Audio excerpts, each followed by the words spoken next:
Morning, everybody, and Chodesh Tov. This today is the first day of the month of Av. Traditionally, one of the sad months of the Jewish calendar, but we get a little lift from that since it's actually Rosh Chodesh today, which is a minor holiday, as you might know. My name is Rabbi Sarah Bracha Gershuny. People call me SB, and I'm delighted to be here with you this morning to learn a little bit of Torah. In a sec, I'll put a link into the chat box, and that will be a link to a source sheet that we'll be looking at together. I'll just say a few words of introduction before we dive into that. Firstly, to say, this week we are reaching the very end of the book of Bamidbar, the book of Numbers. And as we reach the end of the book of Numbers, we have not one but two Parshiot that we study today, this week and culminating tomorrow, the Shabbat, Matot and Massei. Matot means staves, as in staves of office, and Massei means journeyings. Some have said that the narrative of the Torah ends here. The story is basically over because the whole of the book of Deuteronomy is Moses' recap as the people are about to enter the land, and not much more happens in terms of actual action. And biblical scholars, some say that maybe actually originally the Torah did end here.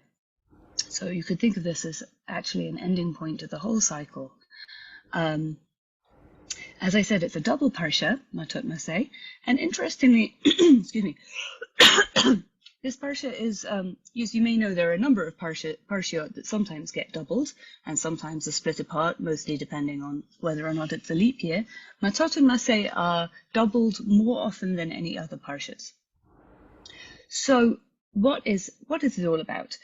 Well, there's lots here, actually, including some of the most, to my mind, troubling material in the whole of the Torah, including limitations on women's autonomy, the literal lower valuation of female life, and also some really horrific accounts of genocide. So I had to tell you, we're not going to focus on any of those things today. I think we could say maybe these things were put at the very end because whoever was compiling the material of the Torah also felt ambivalent about them, but maybe not. Who knows why these things ended up here in the cycle of things. The piece I'd like for us to focus on today is precisely the journeyings, the Massei. And the second half of the double parsha, Massei, begins with a list of the 42 stations that the Israelites stopped at, the 42 stopping points on their way from Egypt to the Promised Land. Now, as we'll see, this provides some very rich material for sort of inner psychological Torah. I think it's probably fair to say that as Jews, we can particularly connect with this idea of being wandering or being on a journey or being moving from place to place, never quite sure where we're supposed to end up. And one could actually say even that that's not just a Jewish thing, that's the human condition. But it's interesting to note that the word Hebrew, Ivri, literally means one who crosses over. So with that preamble, and thanks to everyone who's put where you're coming from and saying good morning into the chat. If you look at the chat now, you should see a link to a Sefaria source sheet. So I'd like to invite you to copy and paste that into your browser so that hopefully we can all be looking at the same sheet together. And just give me a wave when you have succeeded in that. Great, well, just wait a minute or two. I'm glad to see some have succeeded. It gives the rest of us hope.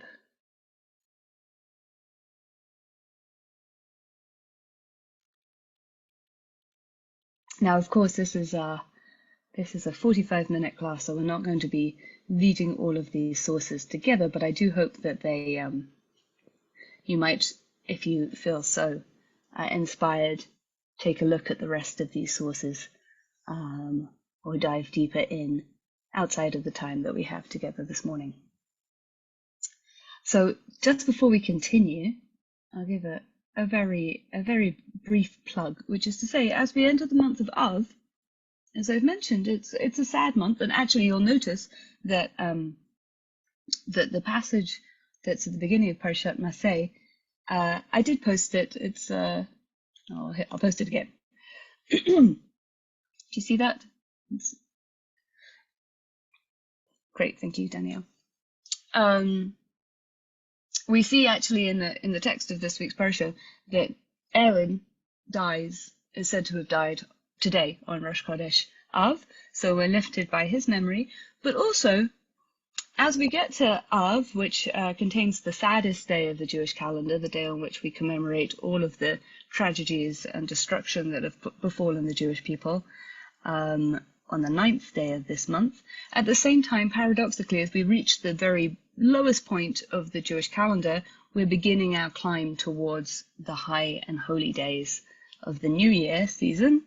And I'd like to mention, since we have a quote here from Rabbi Alan Liu, who wrote a wonderful book called This is Real and You're Completely Unprepared, which is a companion to the High Holy Days, that starting next Thursday, I'm going to be teaching on this platform through My Jewish Learning a class accompanying this book, accompanying us as we move through the High Holy Days.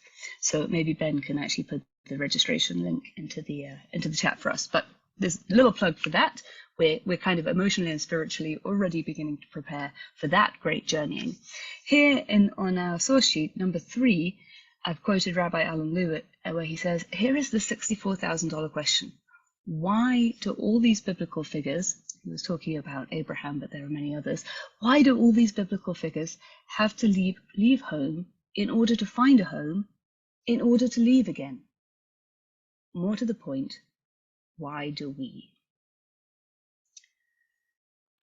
Now, you might think, well, there's a principle that Torah can be understood on many levels. Thanks, Ben. There's a principle that Torah can be understood on many, many levels. But it's not only a modern, contemporary concern to try to see what's happening in the Bible as a guidance or a metaphor for what happens in each individual life. I'm sure many people here have heard of Rabbi Israel Baal Shem Tov, the Besht. He was really the beginner, can't think of a better word than beginner. He was the grandfather of what we now call Hasidism. Hasidism was a movement that grew up in the beginning of the end of the 18th, beginning of the 19th centuries in Eastern Europe. And really the emphasis was on finding that personal spiritual connection, on understanding things as being really located in the inner life of the individual. And the Baal Shem Tov says something exactly on point when he talks about these 42 stations, these Massei, that the Israelites traveled from Egypt to the Promised Land. He says these are replayed in the life of every individual. He said every Jew, we might say every individual, as the soul journeys from its descent to earth at birth to its return to its source at death. So he says, basically, we all pass through 42 stages. If we were in a physical room together and we had a bit more time, I would at this point hand out pieces of paper which have a list numbered from 1 to 42, and I would get people to actually try and do the exercise. And I'm going to sort of suggest that as an idea, which of course raises the question, how far through do we think we are? If we know we have 42 stops in total, are we at stop number 30 now? Are we at stop number 20? Are we at stop number 35? How many more stages do we think we have to go until we return to our source? It's a very deep question for each of us. So I want to plant this as a seed to really be taking this in on a personal level and asking that question of yourself. What are the 42 stops and stages? What have been those milestone moments for you, which you can look back on and say, yeah, I was not the same person after that point as I was before. That was a major station in my route from birth to death. Now, I'm curious what folks think of that opening idea. So I think it gets a little messy to try to unmute people, but if you have any thoughts, please by all means put them into the chat before we continue on.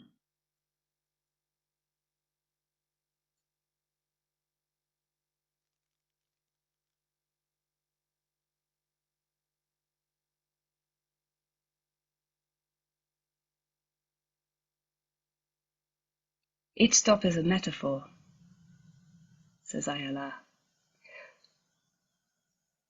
Someone says, Daniel says, at least 30 are under her belt. Yeah, we do experience so many transitions. So many. And I think part of the point of the Torah is to tell us that all of them are holy, that we're walking in the footsteps of mythic ancestors in going through these great journeyings. Yeah, we don't know the day of our death, so we don't know how far along we are. Joel asks, do we have many homes along the route? Mm-hmm. Mm. Mm-hmm. Ayala, you're ahead of the curve here. If you unpack the etymology of the names, it's quite fascinating. Indeed. And we're going to look at a couple of different renditions of the names together. Yeah, we are all indeed wondering. Jay says it's the journey that is important as well as the destination. Beautiful. Exactly so. Exactly so. So, the Lubavitcher Rebbe, the first Lubavitcher Rebbe, who was, he lived in the generation after the Baal Shem Tov, or only shortly after the Baal Shem Tov, he expands on this idea and he says, why does it say these are the journeys of the children of Israel going out of the land of Egypt? Surely only the first journey is actually leaving the land of Egypt. And he says, actually, Egypt is a spiritual concept, and Egypt means something which is narrow or something that hems us in. So he says, on the spiritual level, the journey from Egypt is a journey from the boundaries that limit us, an exodus from the narrow straits of habit, convention, and ego to the good broad land of the infinite potential of our godly soul. He goes on to say, this is the last paragraph of source number 6. He says, the journey from Mitzrayim, from Egypt, is a perpetual one. What is expansive and uninhibited by yesterday's standards is narrow and confining in light of the added wisdom and new possibilities of today's station. Thus, each of life's journeys is an exodus from the land of Mitzrayim. Having transcended yesterday's limitations, we must again journey from the Mitzrayim that our present norm represents relative to our newly uncovered potential. So to the Lubavitcher Rebbe, it's not just that life is a continual journey, it's that life is a continual journey from more constriction to greater expansiveness.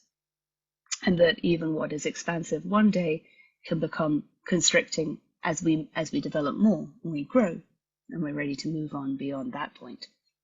So if the Hasidim thought, the original Hasidim of the 18th and 19th centuries thought that this idea was very juicy and could really talk to people on a psychological level, you'll be unsurprised to hear that the contemporary rabbis who see themselves as inheritors of that tradition, namely the Neo-Hasidic movement, also sometimes called Jewish renewal, go absolutely nuts for this idea, and many Jewish renewal rabbis have gone deeply into this passage about the wandering and the journey of life. I'm not going to read for you all of the quotations here, but as I mentioned, there are more on the source sheet, and I do encourage you to at least sort of scan through and see what speaks to you. Someone said before that it's more the journey than it is the destination. And I think that's exactly right. And in fact, if you see in source number 9, Rabbi Aryeh Coopersmith says something very much along those lines, where he says, what is the difference between a material and a spiritual journey? The former, a material journey, emphasizes results and efficiency, while the latter focuses on process and effort. A spiritual journey is about effort, awareness, and potential, and a meaning that often develops through suffering. The spiritual journey is not as interested in the goal, in completion.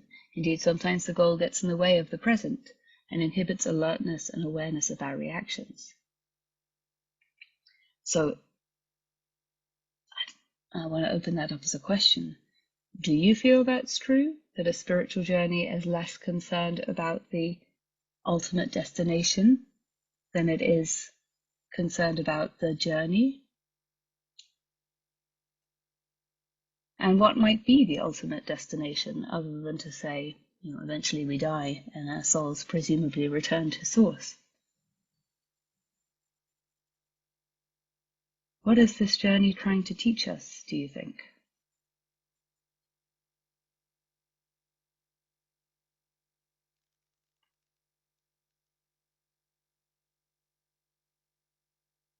Evolving into better people. I just read what people put in the chat. Open-hearted, becoming whole, to learn that Hashem is everywhere, the Divine Spirit is everywhere, to become more generous, to become more aware.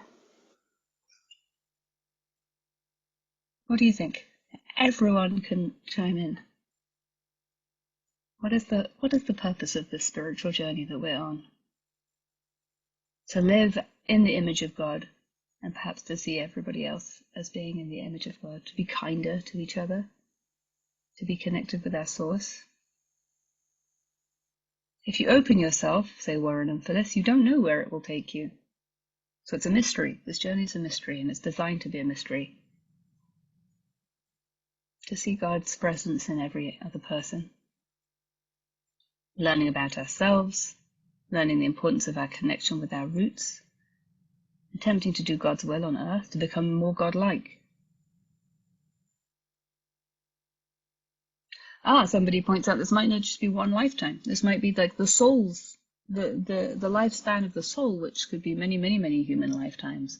We could be learning our spiritual lessons along the way in a much bigger span of time. Helping people, helping the earth, healing the earth, to ironically stay connected with our source even as we enter this realm of separation.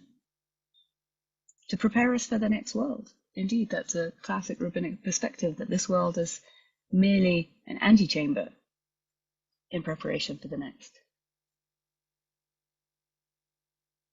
To make the most of our lives and to grow. It's fantastic, really superb. Now, before we dive into some of these place names and the way that they're understood, I'll just point out, because it's quite interesting to note, here's a map, source number 10 on the sheet, which gives a potential route of where these places were.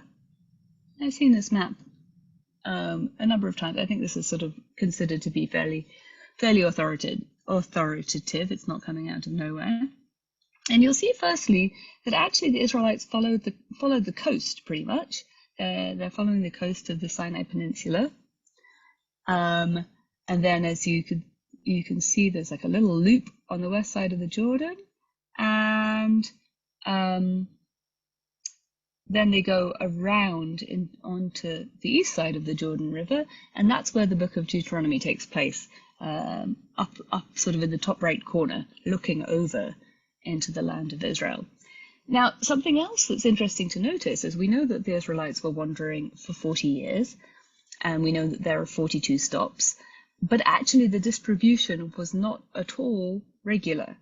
The first 14 occurred in the first 2 years after the Exodus, before the mission of the spies. So actually there was a lot of movement near the beginning, and then the last 8 took place during the 40th year, after the death of Aaron. So in fact, in the 18 years in the middle, there were 22 at the very beginning and the very end, and the 38 years in the middle had only 18 journeys. So actually it's almost like one every 2 years. And if you look at the distribution, it's actually that it's said that for one stop, they were actually in one place for 19 years. I can't remember exactly where it was. So it gives us actually a very different sense that it wasn't like a regular moving. It was actually a very intermittent moving. So they never knew whether they would be moving the next day or the next week, or if they were going to stay in that place for a year or 5 years or 10 years, which is also interestingly like our life, that some of our stopping points and our transitions, go to high school, go to college, might be predictable, but in other ways, we sometimes don't really know how long we're going to be in a certain phase. There doesn't seem to be a regular rhythm to it. Somebody else has put the map up for us. Thank you.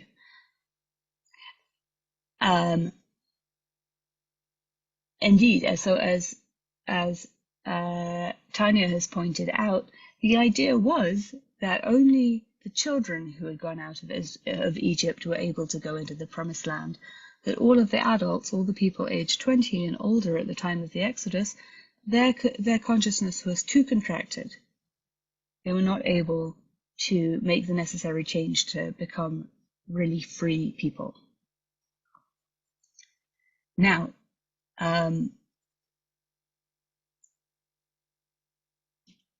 let's look together at source number 13. This is another contemporary renewal rabbi, Rabbi Laura Duhan Kaplan.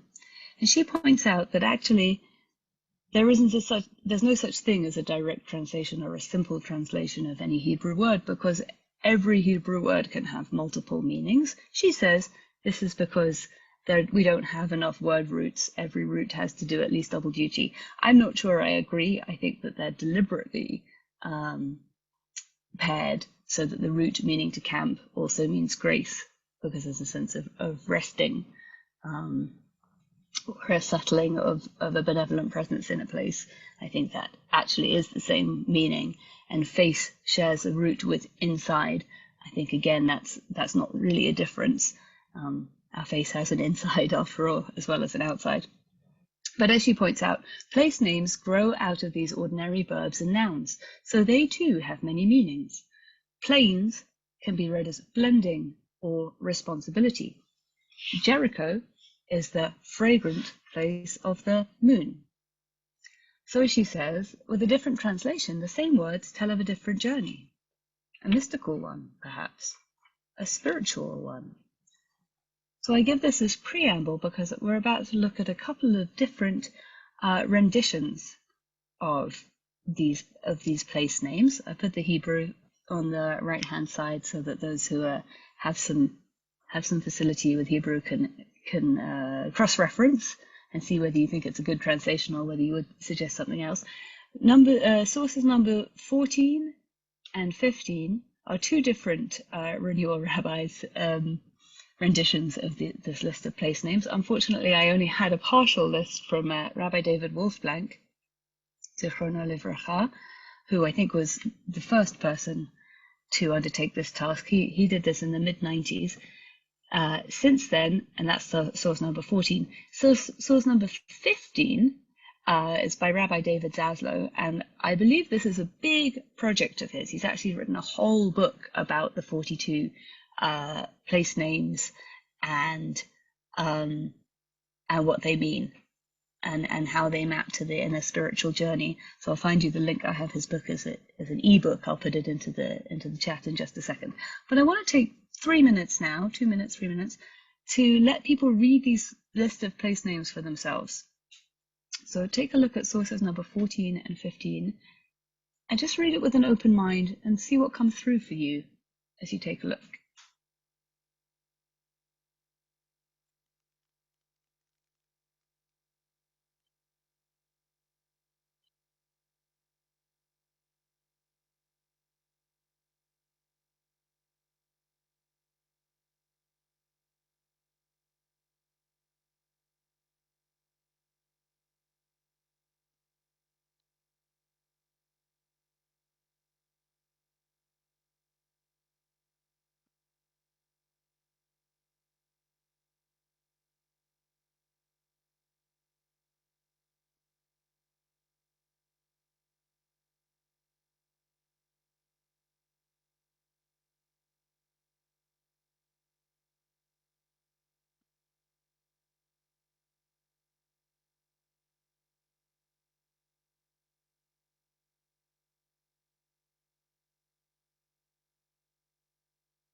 So let's take another 30 seconds to read, absorb, reflect.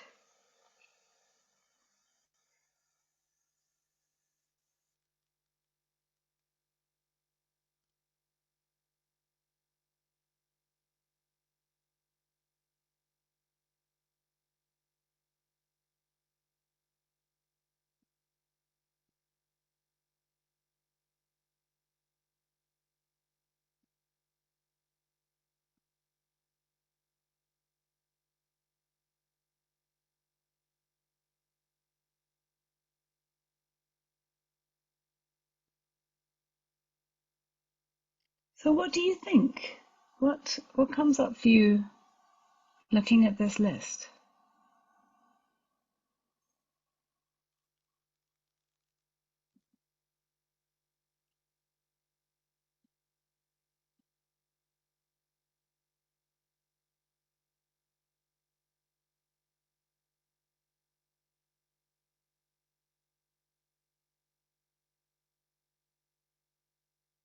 Yeah, there's something about reading the place names in English that obviously makes them a great deal more alive and connectable. What do folks notice? Which did you prefer? Did you try to cross-reference the two lists and see what was what to one rabbi and something else to another? Greg says there seem to have been physical and spiritual places on the journey. Do you want to say more about what you mean? And Ayala, yes, you can tell Rabbi Zaslow that I was teaching his Torah this morning.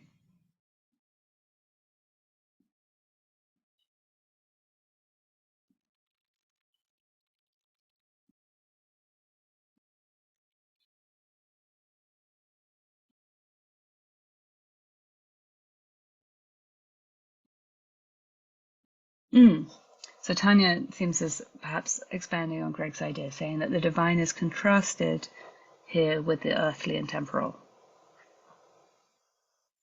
So we have the people down on earth, and Hashem's presence is there. Oh, thanks, Heidi. Great point. This points out that we're not just on a personal spiritual journey, but we're also part of a community journeying together. We're part of a group as we make these big life transitions. Definitely poetical. Definitely some spiritual contrasts. Some of these places seem to be attainable in the spiritual realm.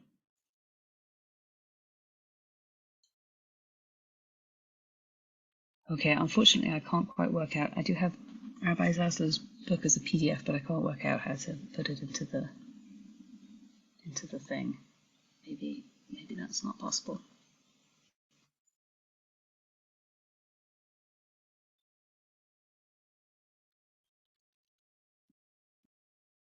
Okay. Yeah. Yes, there is so much here. Yes. I just wanted to sort of like give people a taster of these ideas and encourage you to sort of sink your roots down into them when you have a bit more time. And I really would invite folks to try making a list. You could even say it's like 42 journeys until the point where you are at now in your life.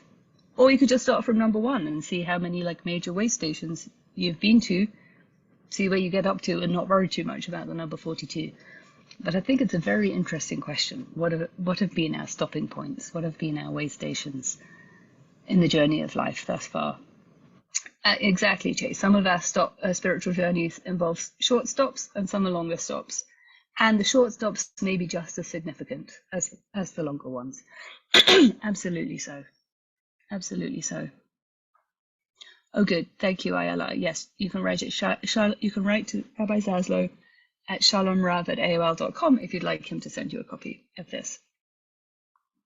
Great. Okay, so as I mentioned before, we do have this idea that Torah can be understood on many levels. Classically, they say the Peshat level, the literal level, an allegorical level, a level of inference or connection with other ideas that we can see through the language, and then also a mystical level. And where I want to bring us to in this sort of lightning journey through the idea of these 42 stations is to a mystical prayer with which you may be familiar called Ana B'Choach. Ana B'Choach has 42 words in it, and it's written by the first century sage Rabbi Nechunya ben Hakana, who's supposed to be a great mystic. He lived before the time of the Talmud even. He's mentioned in the Talmud. And it's said that this prayer Ana B'Choach is an acrostic of the 42 letter name of God.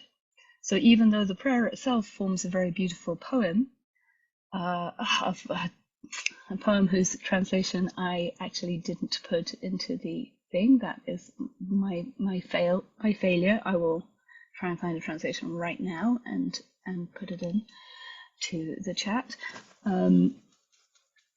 This 42 letter name of God, even though Ana B'Choach makes a beautiful poem, it's theoretically just like an aide-memoire.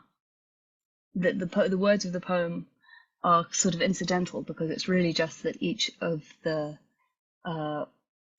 word begins with the letter which is a letter of this 42 letter name of God, this mystical name of God.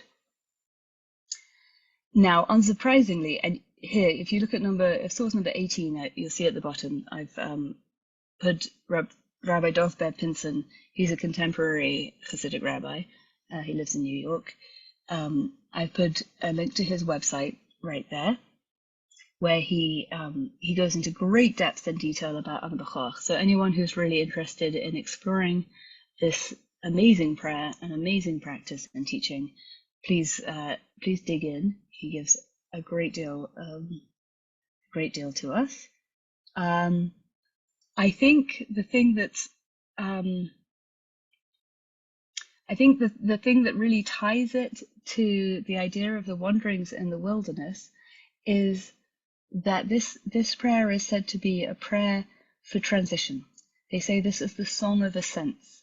That you say this prayer Ana B'Choach when you're wanting to move from one stage to the next, and even when you're a little bit stuck in one stage, and thus this prayer is like thematically perfectly connected to the wanderings of the Israelites through the wilderness.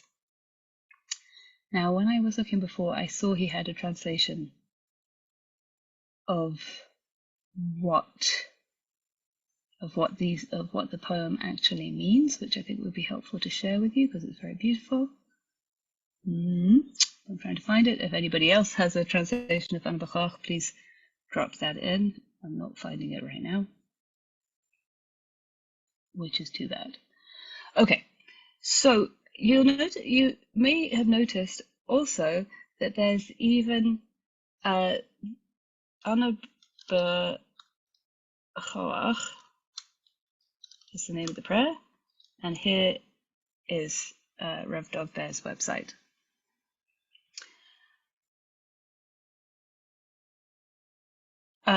The document that we're looking at, Myrna, is the source sheet, which has all of these things gathered together. I'll post that in again.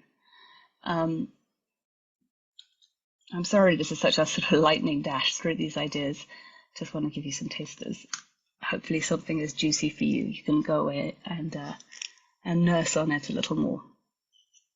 So you maybe noticed that there was the person who broke down for us that there were 18 journeys here and then another 8 journeys here,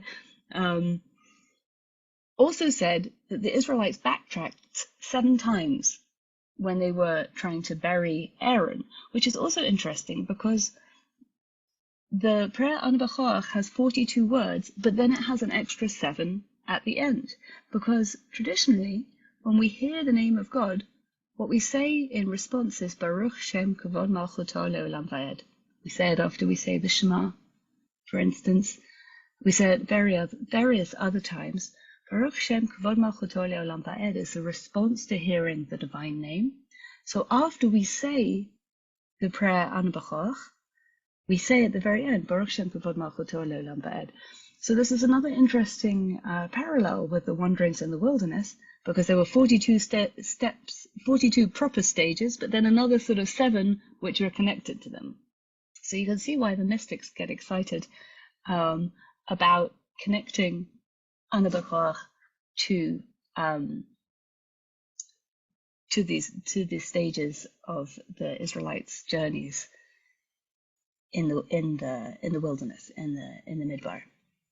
Now, what I'm going to do, hopefully very easily and quickly, is make sure that I can share my sound with you. Oh, but Ben, maybe you have to make me a host in order for me to do that, because I want to play you a recording of this song. Thank you.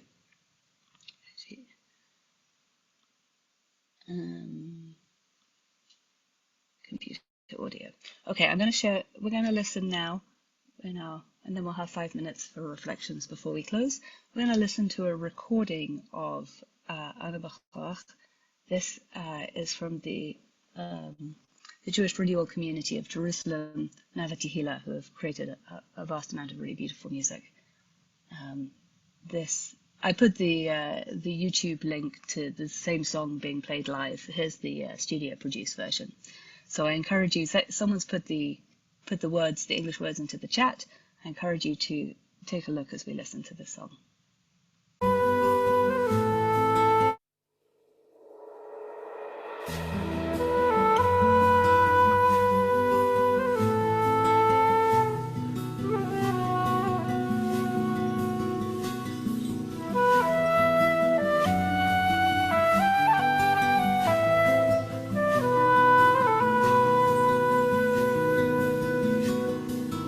אנא בכוח גדולת ימינך תתיר צרורה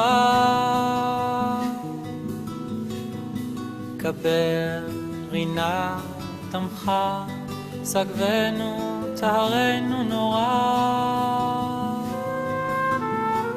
נא גיבור דורשי ייחודך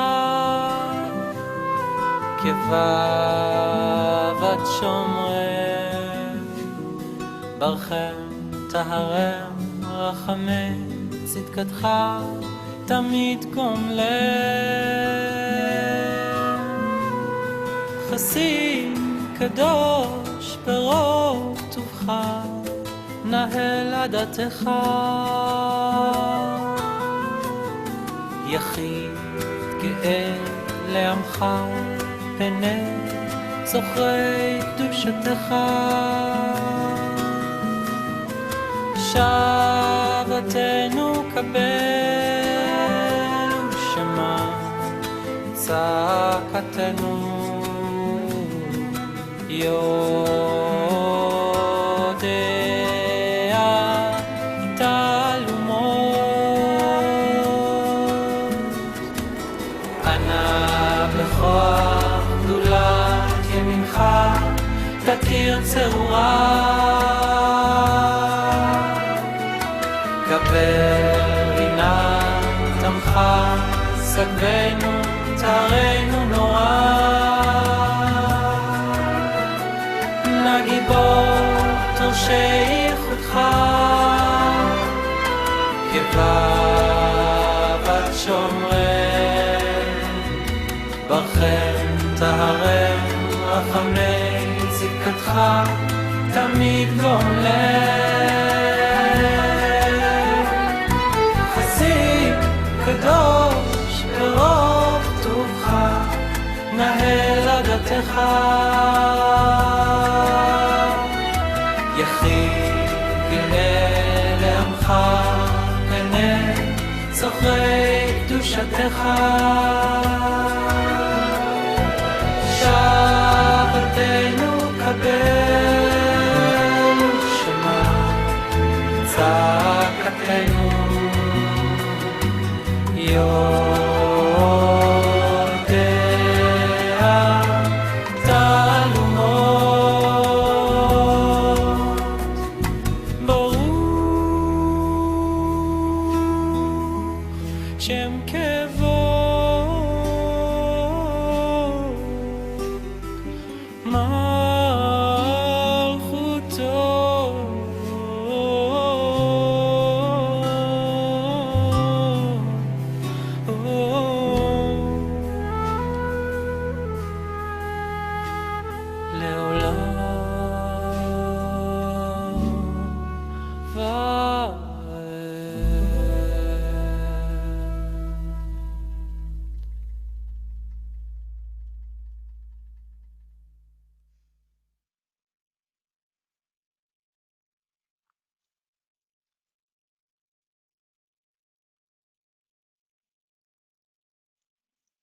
So it comes to me that we didn't together make a blessing on this Torah study.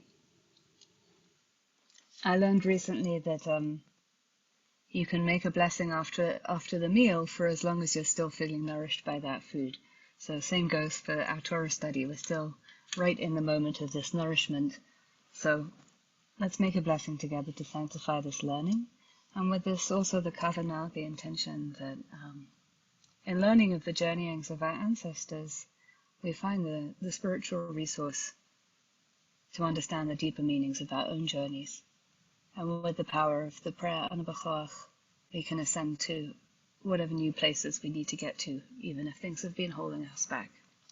So let's put our hearts together to make a blessing, and then we'll just have a couple of moments for a little reflection before we close. Baruch atah Adonai, Eloheinu ruach ha'olam,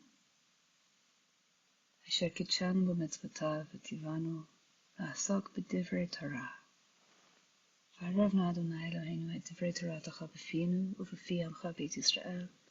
אנחנו וצאצאינו וצאצאי כל עמך בית ישראל, כולנו יודעי שמך ולומדי תורתך לשמה. ברוך אתה אדוני, מלמד תורה לעמו ישראל. We bless you, eternal source, for you are the great teacher, and you make us holy through the practice of getting down and getting into the Torah. And we pray that this Torah flows through us to our students, to our children, to everyone we touch, and that it continues to flow outwards through them, lifting up the whole world in a web of understanding and connection with the divine source. Blessed are you, great teacher.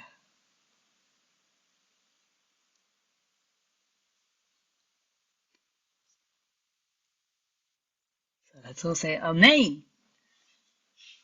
And we just have a moment for anyone to chime in simultaneously in the chat with whatever they want to say. Yes, the link to the song, well, the YouTube version of it is on the source sheet.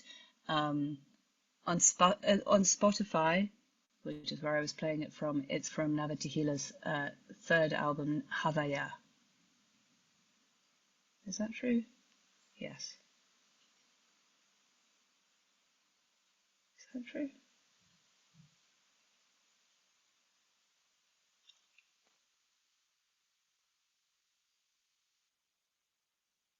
I'll put the name of the artist into the chat too.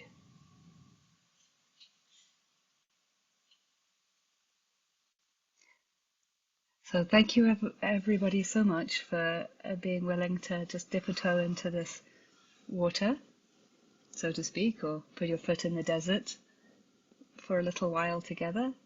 And I hope that these ideas continue to settle in and to inspire and to support as we all go about our own life journeys. I'll just put the name of this. Navot Ben Barak is the name of the artist, and it's recorded with Nava Tehila. And the song is Am B'choach.